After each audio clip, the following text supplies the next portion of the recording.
গত লেকচার ভিডিওতে আমরা দেখেছি কিভাবে একটি অ্যালার্ট ডায়লগ বানাতে হয়। অর্থাৎ আমরা দেখেছি যখন আমরা একটা বাটনে ক্লিক করছি এবং আমাকে একটা অ্যালার্ট মেসেজ দেখাচ্ছে। আজকে ভিডিওতে দেখব একই অ্যালার্ট ডায়লগের ব্যবহার, কিন্তু সেটা আমরা নিজেরা বানাবো। অর্থাৎ আমরা কাস্টম একটা লেআউট ডিজাইন করব এবং সেটাকে অ্যালার্ট হিসাবে আমরা শো করব। তো তার জন্য আমি একটা বাটন রেডি করে রেখেছি, এই যে কাস্টম অ্যালার্ট নামে একটা বাটন, এবং এটার একটা আইডি দেওয়া আছে যে কাস্টম অ্যালার্ট নামে। আমার উদ্দেশ্য হচ্ছে যখন আমি এটা ক্লিক করব, আমি যে লেআউটটা ডিজাইন করব সেই লেআউটটা আমাকে পপ আপ আকারে দেখাবে, যেরকমটা আগের ভিডিওতে আমরা একটা অ্যালার্ট যে বক্সটা দেখেছি সেরকমই বক্স হবে, কিন্তু আমাদের এটা একটা আরেকটু নতুন ডিজাইন। এখন এই ডিজাইনটা কীরকম হতে পারে আপনারা এটা সচরাচরই দেখেছেন।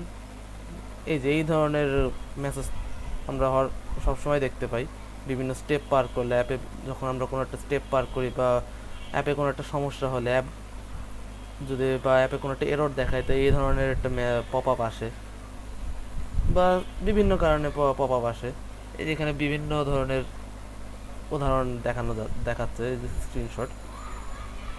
তো এই ধরনের মেসেজ বা এই ধরনের ডিজাইন কিভাবে করে বা এটাকে কীভাবে দেখাতে হয় সেটাই আমরা দেখব। তো চলুন আমরা কোডে যাই।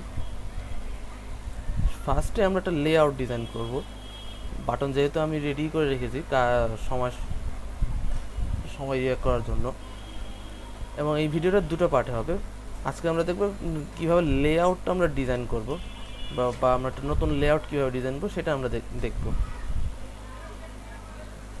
তো চলুন সেটা দেখি।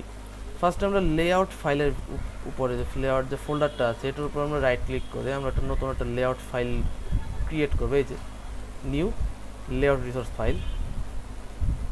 এবার এখানে আমরা একটা নাম দিই, যেমন কাস্টম অ্যালার্ট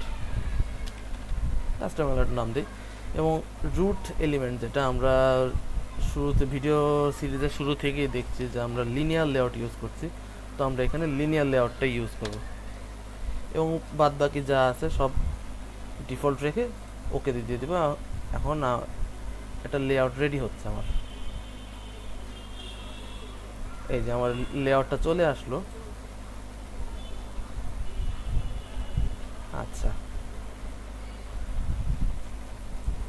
এখন আমরা এটার কিছু বেসিক কাজ করব, যেমন গ্র্যাভিটিটা আমরা, আচ্ছা গ্র্যাভিটি না, আমরা আগে ওরিয়েন্টেশনটা ভার্টিক্যাল করে দিই।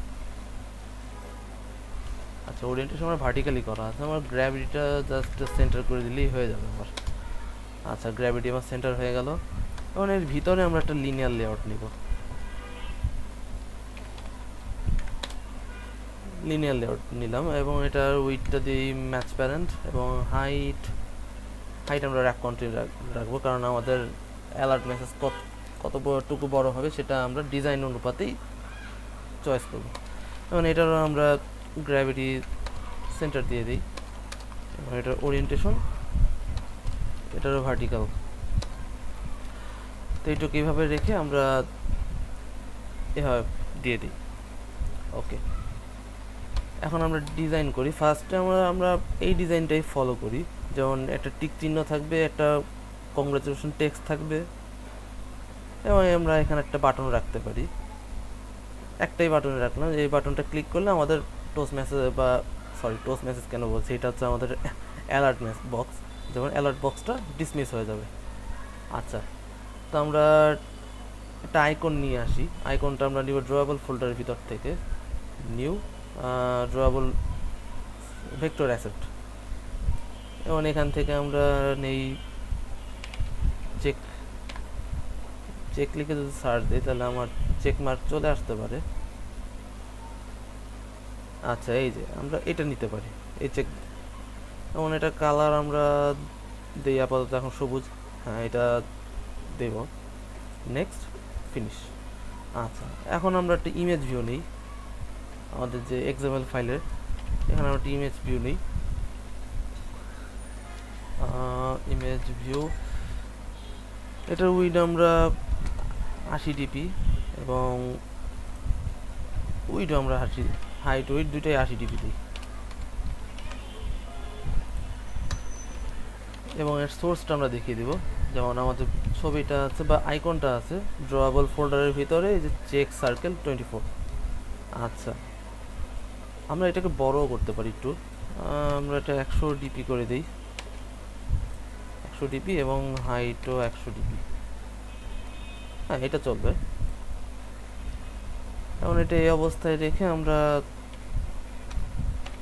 ট্যাগটা কমপ্লিট করে দিই। এমন আমরা একটা টেক্সট ভিউ নিব, এটার উইডথটা আমরা ম্যাচ প্যারেন্ট করে দিই, হাইটটা র্যাপ কন্টেন্ট করে দিই, এবং টেক্সটের জায়গায় আমরা লিখে দিব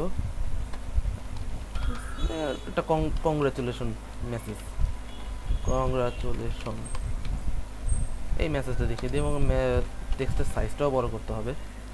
টেক্সটের সাইজ 50 SP,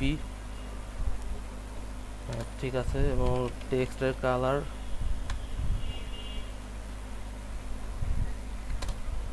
আমরা একটু কাস্টম কালারের এখান থেকে নিয়ে দিই। আর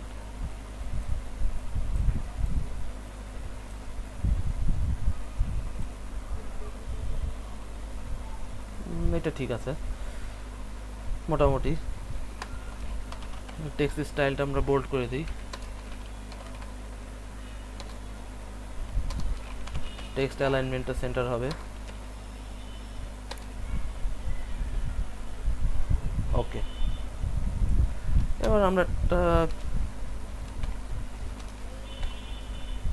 আমরা চাইলে এখানে আরেকটা টেক্সট নিয়ে আসতে পারি। এটা ছিল, যেহেতু এটা আমরা এটাকে টাইটেল ধরে নিতে পারি, এবং নিচে যেটা থাকবে, যেমন এখানে আমরা এই মেসেজটা দিতে পারি যে ইউ আর ডাবল সি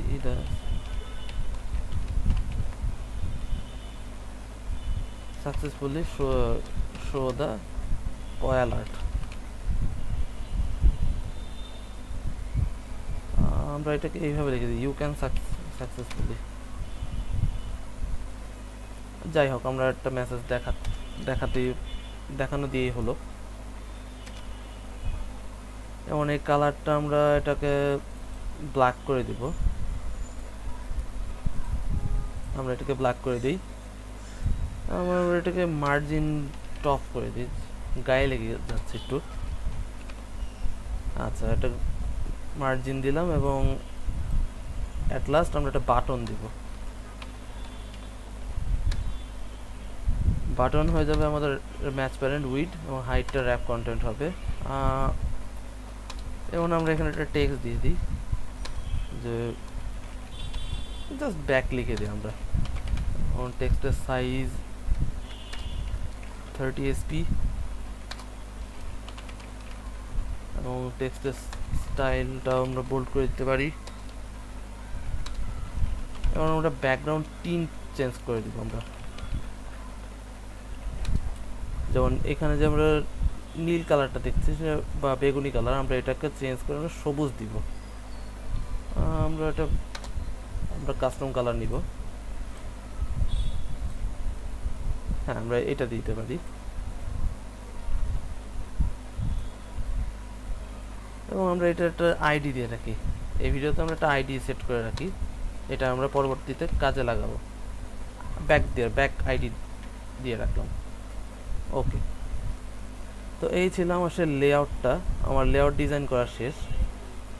পরবর্তী ভিডিওতে দেখবো আমরা এই লেআউটটা আমরা কি করে, এই যে আমাদের যে মেন যে স্ক্রিন, মেন যে ইউআই, এখানে আমরা যখন বাটনে ক্লিক করব তখন আমার এই জায়গায় অর্থাৎ মাঝ বরাবর আমাকে ঠিক এই অংশটুকুই দেখাবে। আচ্ছা, আমরা এটা আরেকটু কাজ করে দিই, আমরা একটু প্যাডিং দিতে পারি। আমরা এই লিনিয়ার লেআউট একটা প্যাডিং দিয়ে দিই, তাহলে ব্যাপারটা একটু সুন্দর দেখাবে। 20 dB দিয়ে দিই। হ্যাঁ, তাহলে আমাদের এই স্ক্রিনেও একটু প্যাডিং দেখাবে। তো এই ছিল আজকের এটুকু। পরবর্তী পার্ট দেখার জন্য সবাইকে আমন্ত্রণ জানিয়ে বিদায় নিচ্ছি। আল্লাহ হাফেজ।